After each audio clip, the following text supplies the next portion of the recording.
नमस्कार सभी को, बहुत बहुत स्वागत है आपका चैनल संकल्प एकेडमी पर। आप सभी देख रहे हैं यहाँ पर काव्य शास्त्र के टॉपिक को लेकर के उपस्थित हुए हैं, जो कि नेट के एग्ज़ाम में आपको देखने को मिलता है इकाई 3 के माध्यम से। यानी कि आप जब देखते हैं ये काव्य शास्त्र का जो भारतीय साहित्य शास्त्र के नाम से जो टॉपिक एक दिया गया होता है, उसके अंतर्गत काव्य हेतु, काव्य प्रयोजन, काव्य की परिभाषाएं, तो ये सब चीज़ें पूछी जाती हैं। इन पर 2 वीडियो ऑलरेडी दे चुकी हूँ और काफ़ी टाइम बीत गया, लेकिन फिर भी मैं जो है थोड़ा सा व्यस्तता के कारण नहीं कर पाती हूँ, आप लोग सभी जानते हैं। लेकिन टॉपिक जो भी लेती हूँ उसको पूरा करने की पूरी कोशिश करती हूँ। तो आज की इस वीडियो में हम काव्य के प्रयोजन पर चर्चा करेंगे। उससे पहले आप लोगों से रिक्वेस्ट है कि भाई अगर चैनल पर नए हैं सब्सक्राइब कर लें। साथ ही हमारे व्हाट्सएप नंबर 9473642730 पर आप आकर के ग्रुप भी ज्वाइन कर सकते हैं और वहाँ पर आकर के आप अपनी क्वेरीज भी पूछ सकते हैं। जो भी कुछ आपके दिमाग में, जैसे ये पीडीएफ आपको चाहिए तो आप व्हाट्सएप पे मैसेज कर सकते हैं, वहाँ से आपको ये पीडीएफ भी प्रोवाइड करवा दी जाएगी। चलिए हम शुरू करते हैं हमारे आज के इस नोट्स को, यानी कि हमारा जो टॉपिक है काव्य शास्त्र। इस पर जितने भी नोट्स यहाँ पर मैंने तैयार किए हैं उन सभी को यहाँ पर आपसे साझा करेंगे। तो देख सकते हैं सबसे पहला कि काव्य प्रयोजन क्या है। हमें जानना पड़ेगा कि काव्य प्रयोजन क्या है, यानी कि इसका तात्पर्य क्या है। तो किसी भी काव्य रचना, जो भी काव्य रचना हम पढ़ते हैं, जो भी कवियों ने की है, उनका उद्देश्य क्या है और फल क्या है। यानी उद्देश्य क्या है, उद्देश्य को पूरा होने के बाद उसका फल क्या है, उसका यूज क्या है। तो प्रमुख आचार्यों और विद्वानों द्वारा दिए गए जो काव्य के प्रयोजन हैं वो निम्नलिखित हैं, इन पर हम चर्चा करेंगे। यानी कि काव्य का प्रयोजन क्या है, यानी किस लिए काव्य की रचना की गई है। तो यहाँ पर आप देख सकते हैं, यहाँ पर हम कुछ आचार्यों के मत लेकर के आए हुए हैं। पहला देखिएगा, धर्म यशस्य मायुष्यम हित बुद्धि विवर्धनम। धर्म यशस्य मायुष्यम हित बुद्धि वर्धनम, ये कहा है भरत मुनि ने। यानी कि काव्य प्रयोजन को यहाँ पर सिद्ध किया है कि काव्य का प्रयोजन किस लिए होना चाहिए। धर्म के लिए, यश के लिए और हित के लिए, मनुष्यों के हित के लिए और उनकी बुद्धि को बढ़ाने के लिए होता है। तो इस तरह से इन्होंने, भरत मुनि ने परिभाषा यहाँ पर दी है। अगला दिया है भामा ने कि लोकोपदेश जननम नाट्यमेतद भविष्यति। ये परिभाषा है भामा की। आपको इसी तरह की परिभाषाएं एग्जाम में देखने को मिलती हैं, तो वहाँ से आप यहाँ जब सुने रहेंगे इन चीज़ों को अपने पास नोट डाउन भी कर सकते हैं। तो ये जो है आपके दिमाग में तब रहेंगे कि हाँ, लोकोपदेश जननम नाट्यमेतद भविष्यति, ये जो परिभाषा थी ये हमने पढ़ी थी किसकी, भामा की। इस तरह से आप यहाँ पर थोड़ा सा, इसको मैं थोड़ा जूम कर देती हूँ जिससे पूरे स्क्रीन पर आपको दिख सके। ठीक है, अगला हम लेते हैं। यहाँ पर हमने कुछ श्रेणियाँ यहाँ पर बना रखी हैं, यानी डिवाइडेशन किया है। कुछ प्रमुख आचार्य हैं और उनके द्वारा दिए गए काव्य प्रयोजन हैं, जो कि आपके सामने यहाँ पर एक सारणी के माध्यम से प्रस्तुत कर रहे हैं। तो प्रमुख आचार्यों में आते हैं यहाँ पर, सबसे पहले हम लेंगे भरत मुनि को। भरत मुनि ने कौन कौन से काव्य प्रयोजन बताए हैं ये यहाँ पर चर्चा करेंगे। पहला इन्होंने बताया धर्म, दूसरा यश, तीसरा आयुष, चौथा हित और बुद्धि वृद्धि। जो अभी आपने ऊपर पढ़ा था, धर्म यशस्यम आयुष्यम, धर्म यशस्यम आयुष्यम हितम बुद्धिम वृद्धिम वर्तते। इस प्रकार से जो इन्होंने एक परिभाषा दी थी उसी को यहाँ पर खंडित करके रखा गया है, जिसमें भरत मुनि के अनुसार बताए गए जो काव्य प्रयोजन हैं वो हैं कि धर्म के लिए काव्य की रचना होती है, यश के लिए होती है, आयुष के लिए होती है, हित बढ़ता है इससे, और बुद्धि की विवृद्धि होती है। तो इसके बाद हम देखते हैं इन्हीं की जो कि और दिए गए हैं यहाँ पर कि लोकोपदेश भी इन्हीं का है, यानी कि भरत मुनि का। दक्षता है और चरम विश्रांति प्राप्ति है, ये है। और इसके बाद ये जो चतुर्वर्ग आप यहाँ पर लिखा देख रहे हैं, यहाँ से लेकर के यहाँ तक का ये किसी और का है, इसके बारे में आगे चर्चा करेंगे। थोड़ा सा मिसप्रिंट हो गया यहाँ पर ये, लेकिन ये 8 इन्होंने बताए हैं यहाँ पर। धर्म, यश, आयुष, हित, बुद्धि वृद्धि, लोकोपदेश, दक्षता, चरम विश्रांति प्राप्ति। तो इनमें से कोई भी एक क्वेश्चन आपसे बन सकता है इस तरह से कि मिलान करने के लिए क्वेश्चन आ सकते हैं यूजीसी नेट में कि हाँ भाई ये काव्य प्रयोजन किसके द्वारा दिया गया है और ये वाला किसके द्वारा दिया गया है। तो इस तरह से मिलान करने के लिए यहाँ पर क्वेश्चंस आते हैं। अगला हम लेंगे बिंदु भामा। भामा ने जो दिया है वो दिया है कला ज्ञान। कला ज्ञान इनका काव्य प्रयोजन है, यानी कि कला को जानने के लिए हम काव्य रचते हैं या काव्य रचा जाता है, यही उसका प्रयोजन इन्होंने माना है। अगले हैं आचार्य रुद्रट। इन्होंने बताया है कीर्ति और प्रीति। पहला कीर्ति और प्रीति, और इसके बाद में ये जो धर्म, कीर्ति, अनर्थोपशम, अर्थ, सुख, ये सब जो आप देख पा रहे हैं, ये सभी ये नीचे जो है यहाँ से आ गया है, मैं देख के बता रही हूँ। ये आ गया है आपका कांता, हाँ इन्हीं का है, सॉरी, ये रुद्रट का ही दिया गया है। धर्म, कीर्ति, अनर्थोपशम, अर्थ, सुख, ये सब इन्हीं के द्वारा दिया गया है। इसके बाद बात करते हैं आनंदवर्धन की। इन्होंने क्या क्या दिया है? इन्होंने दिया विनयनमुखीकरण, विनयनमुखीकरण और प्रीति, दो आनंदवर्धन के द्वारा बताए गए काव्य प्रयोजन हैं। दंडी ने दिया लोक व्युत्पत्ति। कुंतक के द्वारा दिया गया चतुर्वर्ग फल प्राप्ति। चतुर्वर्ग फल प्राप्ति में क्या क्या आता है? यहाँ पर दिया गया कि एक तो मतलब चारों प्रकार के जो वर्ग हैं जो कि काव्य रचना से जिनको फल प्राप्त होता है, जिनके उद्देश्य के लिए काव्य रचा जाता है, और दूसरा दिया व्यवहार ज्ञान, और तीसरा परम आह्लाद, यानी कि एक आपका व्यवहार ज्ञान कि व्यवहार कैसा होना चाहिए, इसके लिए काव्य की रचना होती है। परम आह्लाद यानी कि बहुत ज़्यादा जो है सुख, और किस प्रकार का आपके अंदर जो भी फल, जो भी उद्देश्य, जिस उद्देश्य से काव्य रचा गया है वो चतुर्वर्ग यानी चारों वर्गों से होकर के आपके पास कैसे पहुंचता है। तो ये दिया कुंतक ने। यानी कि आपको यहाँ पर ध्यान क्या रखना है? ये नहीं ध्यान रखना है कि किसने क्या क्या दिया, बस ये ध्यान रखना है कि बार बार हम जो चीज़ यहाँ पर देख रहे हैं उसमें मिलान के लिए क्वेश्चन ऐसे आएंगे, ऊपर नीचे कॉलम में आचार्यों के नाम रख दिए जाएंगे, उनको हम कैसे यहाँ पर मिलान करेंगे। वामन ने दिया कीर्ति और प्रीति। तो इसके अलावा महिम भट्ट को भी देख लेते हैं। महिम भट्ट यहाँ 2 बार लिख गया है। महिम भट्ट इन्होंने दिया रसमय, सदुपदेश और परमाह्लाद। तो ये इस प्रकार से जो है हमने यहाँ पर कुछ आचार्यों के दिए गए ये देखे हैं क्या उनके दिए गए काव्य प्रयोजन। अभिनव गुप्त ने भी दिए चतुर्वर्ग फल प्राप्ति दिया हुआ है, और जाया सम्मति उपदेश दिया है, परमानंद दिया है और यश दिया, यानी काव्य प्रयोजन इन्होंने 4 माने हैं। एक तो चतुर्वर्ग फल प्राप्ति, दूसरा जाया सम्मति उपदेश, तीसरा परमानंद और चौथा यश। मम्मट के अनुसार काव्य प्रयोजन कितने हैं? तो यश प्राप्ति है, धन की प्राप्ति है, लोक व्यवहार इन्होंने माना है मम्मट के अनुसार, और अनिष्ट का निवारण माना है, और इसके बाद माना है आनंद की प्राप्ति, कांता सम्मित उपदेश, यानी कि 6 काव्य प्रयोजन मम्मट ने माने हैं। यश प्राप्ति, धन की प्राप्ति, लोक व्यवहार, अनिष्ट का निवारण, आनंद की प्राप्ति और कांता सम्मित उपदेश।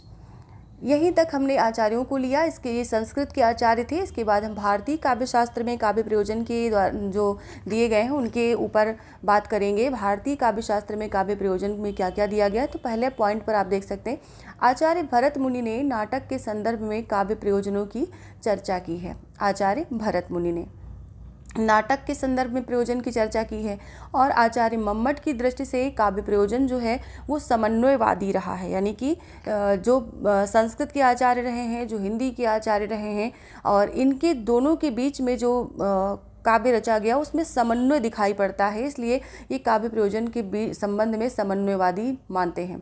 राजशेखर ने कवि की अनेक कोटियों एवं भेदों का विवेचन किया है, तो ये भी इनके अंतर्गत आता है। भारतीय काव्य शास्त्र के अंतर्गत आप इसको देखने को पाते हैं। इसके बाद हम चर्चा करते हैं यहाँ पर कि देखिए वामन के द्वारा दिया गया ये काव्य प्रयोजन कि धर्मार्थ काम मोक्षेषु वैक्षछड्यम कलासुचा करोति कीर्ति प्रीतिम च साधु काव्य निषेवणम। धर्मार्थ काम मोक्षेषु यानी धर्म, अर्थ, काम और मोक्ष, वैक्षछड्यम कलासुचा, ये चारों जिस भी व्यक्ति के पास इन जो भी कलाएं हैं, ये करोति कीर्ति प्रीतिम च साधु काव्यम निवेशनम, यानी कि साधु काव्य जो अच्छा काव्य होता है वो कीर्ति और प्रीति के लिए निवेश किया जाता है, यानी कि लिखा जाता है, जिससे व्यक्ति को धर्म, अर्थ, काम और मोक्ष की प्राप्ति हो। मम्मट ने क्या कहा? काव्यम सदृष्टार दृष्टार्थ प्रीति कीर्ति हेतुत्वात् काव्यम यशसे अर्थकृते व्यवहार विदेश सिवेत रक्षते। ये वाली लाइन जो है, आप इसको नीचे वाली जो देख रहे हैं, ये अक्सर पूछी गई है परीक्षाओं में, लेकिन ये पूरी लाइन है, इसको आप यहाँ से देखें। हो सकता है कुछ पैटर्न चेंज हुआ है, तो हो सकता है ये लाइन ना पूछ करके बल्कि ये पूछी जाए, तो भी आपको पता होना चाहिए किसकी है। काव्यम सदृष्टा दृष्टार्थ प्रीति कीर्ति हेतुत्वात्, ये है मम्मट की। अगले हैं सद्या परिनिवृत्त कांता सम्मित योपदिश युजे चतुर्वर्ग फल प्राप्ति सुखाल्पधि यामपि, ये दिया है विश्वनाथ ने। चतुर्वर्ग फल प्राप्ति इनके में भी आता है, और सद्या परिनिवृत्त कांता सम्मित योपदेश युजे सुखाल्प यद्यप, ये आप विश्वनाथ की जानिए। इसके बाद बात करते हैं काव्य देव यतस्तेन तत्वस्वरूपम निरूप्यते, कि सभी ने क्या माना कि जो काव्य का स्वरूप होता है वही निरूपित होता है। और भारतीय काव्य शास्त्र में काव्य प्रयोजन में अगर आते हैं तो यहाँ पर देखते हैं मध्यकालीन हिंदी साहित्य में काव्य प्रयोजन। पहले हमें दो तरीके से समझना पड़ेगा, एक मध्यकालीन और एक आधुनिक कालीन में हम चर्चा करेंगे। तो मध्यकालीन में जो हमें जो विद्वान दिखते हैं उसमें सबसे पहले आते हैं तुलसीदास जी। यानी कि तुलसीदास जी ने क्या कहा, स्वांता सुखाय तुलसी रघुनाथ गाथा। यानी कि इन्होंने जो रामचरितमानस की रचना की है, रघुनाथ गाथा लिखी है, वो स्वांता सुखाय स्वयं के सुख के लिए लिखी है। स्वांता सुखाय तुलसी रघुनाथ गाथा। इन्होंने एक काव्य प्रयोजन इस प्रकार से सिद्ध किया है कि इनके काव्य का प्रयोजन क्या रहा है। इसके बाद देखिए, भाषा निबंधमति मंजुल मातनोति कीरति भरिति भूति भली सोई सुरसर सम सब कहा हित होई जस जस संपत्ति आनंद अति दुखिन डारे खोई। ये भी तुलसीदास ने जी ने ही रखा है। होत कवित ते चतुराई जगत काम बस होई। ये जो है कुलपति मिश्र यहाँ पर दिया गया है। और यहाँ पर हमें थोड़ा सा देखना पड़ेगा, कीरत भरित भूत, ये तुलसीदास की लाइन है, कीरत भरित भूति भल सोई सुरसर सम सब कहाँ हित होई। ये तुलसीदास जी के काव्य में देखने को मिलता है कि सुरसर यानी देवताओं से लेकर मनुष्यों तक के सबका हित इस काव्य में नियोजित है। इसके बाद इन्होंने कहा, कुलपति मिश्र ने क्या कहा कि जस संपत्ति आनंद अति दुरितन डारे सोई होत कवित ते चतुरई जगत राम बस होई। यानी कि कुलपति मिश्र जो कि रीतिकालीन जो कि मध्यकाल में आते हैं, उनके द्वारा दिया गया काव्य प्रयोजन कुछ इस प्रकार है। इसके बाद देव की चर्चा करते हैं। तो देव ने क्या कहा, ऊंच नीच अरु कर्म बस चलो जात संसार, ऊंच नीच अरु कर्म बस चलो जात संसार, राहत भाव्य भागवंत जस नव्य काव्य सुखसार, राहत घर न वर धाम धन तरुवर सरवर कूप, जस शरीर जग में अमर भव्य काव्य रस रूप। ये देव के द्वारा दिया गया काव्य प्रयोजन है। इसके बाद सोमनाथ की चर्चा करते हैं। ये भी रीतिकालीन कवि हैं, यानी मध्यकालीन आचार्यों में आते हैं। सोमनाथ, इन्होंने क्या कहा कि कीरति वित्त विनोद अरु अति मंगल को देती, करे भलो उपदेश नित सरस कवित चित चेति। कीरति वित्त विनोद अरु अति मंगल को देती, करे भलो उपदेश नित सरस कवित चित चेति। ये सोमनाथ के द्वारा दिया गया काव्य प्रयोजन है। भिखारी दास के बारे में यहाँ पर देखते हैं। भिखारी दास ने क्या कहा है, एक लहाय तप पुंजन के फल जो तुलसी अरु सूर गुसाई, एक लहाय बहु संपत्ति के सो भूषण जो बरवीर बड़ाई, एकन को जस ही सो प्रयोजन है रस खान रहीम की नाई, दास कवितन की चर्चा बुद्धिवंतन को सुख दे सब ठाई। ये भिखारी दास ने यहाँ पर निरूपित किया है काव्य प्रयोजन। आधुनिक हिंदी साहित्य में काव्य प्रयोजन अगर हम देखते हैं तो आधुनिक हिंदी साहित्य का जो काव्य प्रयोजन है, इसमें महावीर प्रसाद द्विवेदी के यहाँ पर कुछ कथन हमने लिए हैं। लेखक का उद्देश्य सदा यही रहा है कि उसके लेखों से पाठकों का मनोरंजन भी हो और साथ ही उसके ज्ञान की सीमा भी बढ़ती रहे। ये महावीर प्रसाद द्विवेदी जी ने काव्य प्रयोजन सिद्ध किया है। मैथिली शरण गुप्त के शब्दों में कि केवल मनोरंजन न कवि का कर्म होना चाहिए, केवल मनोरंजन न कवि का कर्म होना चाहिए, उसमें उचित उपदेश का भी मर्म होना चाहिए। मैथिली शरण गुप्त ने इस प्रकार से काव्य का उद्देश्य निहित किया है कि उसमें जो भी रचित काव्य है उसमें कोई न कोई उपदेश जो है निहित होना चाहिए। सिर्फ मनोरंजन के लिए काव्य की रचना नहीं की जानी चाहिए। जयशंकर प्रसाद ने क्या कहा, संसार में काव्य से दो तरह से लाभ पहुँचते हैं, एक मनोरंजन और एक शिक्षा। यानी कि काव्य जो हम पढ़ते हैं, जो भी रचा गया कवियों के द्वारा, आचार्यों के द्वारा, जिसका प्रयोजन क्या है, एक तो मनोरंजन करना, दूसरा शिक्षा यानी ज्ञान देना। रामचंद्र शुक्ल के शब्दों में है कि काव्य का लक्ष्य है जगत और जीवन के मार्मिक पक्ष को गोचर रूप में लाकर सामने रखना, जिससे मनुष्य अपने व्यक्तिगत संकुचित घेरे से अपने को निकालकर उसे विश्वव्यापिनी और त्रिकाल दर्शनी अनुभूति में लीन करे। ये वाला अगर कथन आपको दिखेगा तो आप आंख मूंद करके सीधे रामचंद्र शुक्ल को लगाइएगा। कविता का अंतिम लक्ष्य जगत के मार्मिक पक्षों का प्रत्यक्षीकरण करके उनके साथ मनुष्य हृदय का सामंजस्य प्रतिस्थापन है। ये भी रामचंद्र शुक्ल के द्वारा दिया गया है। हजारी प्रसाद द्विवेदी ने कहा, मैं साहित्य को मनुष्य की दृष्टि से देखने का पक्षपाती हूँ, मैं साहित्य को मनुष्य की दृष्टि से देखने का पक्षपाती हूँ। ये लाइन हजारी प्रसाद द्विवेदी जी के द्वारा दी गई है। डॉक्टर नगेंद्र ने कहा, आत्माभिव्यक्ति वह मूल तत्व है जिसके कारण कोई व्यक्ति साहित्यकार और उसकी कृति साहित्य बन जाती है। यानी डॉक्टर नगेंद्र ने क्या कहा, आत्माभिव्यक्ति वह मूल तत्व है जिसके कारण कोई व्यक्ति साहित्यकार और उसकी कृति साहित्य बन जाती है। अगले पेज पर चलते हैं। नंद दुलारे वाजपेयी जो कि आधुनिक काल के अंतर्गत ये भी आते हैं, तो इन्होंने क्या कहा कि वो रचना काव्य नहीं जिसमें वास्तविक अनुभूति का अभाव हो, यानी जिसमें वास्तविक अनुभूति न हो वो रचना ही काव्य नहीं है, ऐसा नंद दुलारी वाजपेयी मानते हैं। अगले कवि हैं, लेखक हैं गुलाब राय।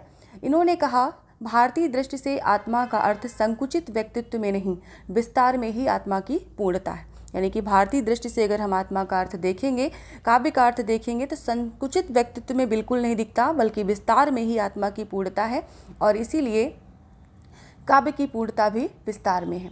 अब हम बात करते हैं इसी वीडियो में पाश्चात्य काव्य शास्त्र में काव्य प्रयोजन के लिए। पाश्चात्य काव्य शास्त्र, भारतीय काव्य शास्त्र, आधुनिक काव्य शास्त्र, ये सभी जो है एक साथ एक वीडियो में एक साथ लिए गए हैं। इनके माध्यम से आप अपने इस काव्य प्रयोजन के टॉपिक को पूरी तरह क्लियर कर सकते हैं।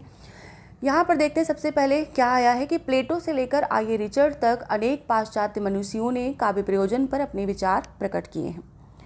प्लेटो आंतरिक उदात्त भाव और सौंदर्य को उद्घाटित करना, लोक व्यवस्था और न्याय संगतता का परिपालन करना और जगत के सत्य रूप की ही अभिव्यक्ति करना, ये मानते हैं काव्य प्रयोजन। अरस्तु क्या मानते हैं? अरस्तु मानते हैं कला का विशिष्ट उद्देश्य आनंद है, पर ये आनंद नीति सापेक्ष है, ये अनैतिक नहीं हो सकता। यानी अरस्तु के विषय में अगर देखें कि इन्होंने कला का जो विशिष्ट उद्देश्य माना है आनंद यानी काव्य का, तो ये आनंद जो है वो नीति सापेक्ष होना चाहिए, अनैतिक बिल्कुल भी नहीं होना चाहिए, ये इन्होंने कहा है। कालेरिज का भी बहुत पूछा जाता है। कालेरिज ने कहा कि कवि अपने पाठक को नीति का उपदेश देता है, पर इस उद्देश्य का प्राथमिक माध्यम है आनंद। यानी कि नीति का उपदेश, जो कि ऊपर अरस्तु ने कहा कि नीति परक होना चाहिए, नैतिक नहीं होना चाहिए, नहीं हो सकता, तो कालेरिज ने भी उसी बात का समर्थन किया है कि पाठक को नीति का उपदेश देता है कवि, पर इस उद्देश्य का प्राथमिक माध्यम है आनंद। यानी कि सबसे पहला इसका जो माध्यम है वो है आनंद, यानी काव्य का प्रयोजन इन्होंने आनंद को माना है। रस्किन क्या कहते हैं? ये कहते हैं काव्य का ध्येय है अधिक से अधिक जन समुदाय की अधिक से अधिक हित साधना, यानी कि ज़्यादा से ज़्यादा जन समुदाय की हित साधना जिस काव्य में हो वही काव्य का प्रयोजन है। टॉलस्टॉय ने कहा कि यह कला आनंद नहीं है, वरन मानव एकता का साधन है, जो मानव को सह अनुभूति द्वारा परस्पर संबंधित करती है। टॉलस्टॉय, ये कला आनंद नहीं है। इस लाइन को ध्यान रखेंगे तो अपने आप ही इसको पकड़ पाएंगे। शैले ने कहा काव्य जीवन का प्रतिबिंब है, जो इसके नित्य सत्य में अभिव्यक्त रहता है। देखिए, एक साथ इतनी सारी परिभाषाएं आप देख रहे हैं, इतने सारे प्रयोजन देख रहे हैं, पाश्चात्य, भारतीय और काव्य संस्कृत साहित्य के आधार पर, तो इन सभी को एक साथ देखना और उसके बाद इनके अंदर इनकी बातों का विवेचन करना, अपने मन में चिंतन करना, यही काफ़ी है और इसी से आप अपने पॉइंट्स को तैयार कर सकते हैं। तो यहाँ पर सबसे तीनों ही पूछ जाते हैं, यानी आप ये निश्चिंत ना रहे कि नहीं हम एक पढ़ लेंगे सब हो जाएगा, बिल्कुल नहीं, तीनों निश्चिंत रूप से पढ़ें, तीनों ही आते हैं। मैथ्यू आर्नल्ड ने कहा नीति के प्रति विरोध जीवन के प्रति विरोध है। नीति के प्रति विरोध जीवन के प्रति विरोध है। आर्य रिचर्ड्स ने कहा कला के लिए सिद्धांत को अस्वीकृत करते हुए काव्य के लिए नैतिकता तथा लोक मंगल को आवश्यक माना है। किसने? आर्य रिचर्ड्स ने।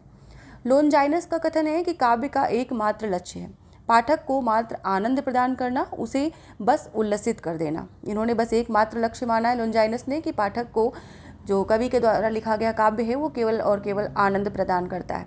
स्विनबर्ग ने कहा कला का मूल्यांकन करने के लिए नैतिक मूल्यों का आधार ठीक नहीं है, यह अनावश्यक है। ब्रेडले ने कहा कला के लिए, काव्य के लिए, काव्यास्वाद अपना लक्ष्य स्वयं है, इसका अपना मूल्य है। ड्राइडन का कथन है काव्य का प्रयोजन है मधुर रीति से शिक्षा देना। तो इस तरह से आपने यहाँ पर एक ही वीडियो में सारे जो है आचार्यों की, संस्कृत साहित्य के आचार्यों, हिंदी साहित्य के आचार्यों और पाश्चात्य साहित्य के विचारकों का मत एक साथ देखा है। वर्ड्सवर्थ को भी ले लेते हैं। वर्ड्सवर्थ का काव्य लक्ष्य है सत्य और सौंदर्य के माध्यम से आनंद प्रदान करना। इन्होंने काव्य प्रयोजन को इस प्रकार से यहाँ पर माना है। अब हम चलते हैं सीधे जो है अपने नेक्स्ट टॉपिक के ऊपर चर्चा करने के लिए। काव्य शास्त्र के जो अन्य टॉपिक बचे हैं उन पर भी ऐसे एक एक करके हम वीडियो आप तक प्रोवाइड करते रहेंगे। अगर अभी तक आपने लाइक नहीं किया तो चैनल को लाइक ज़रूर कर दें वीडियो को।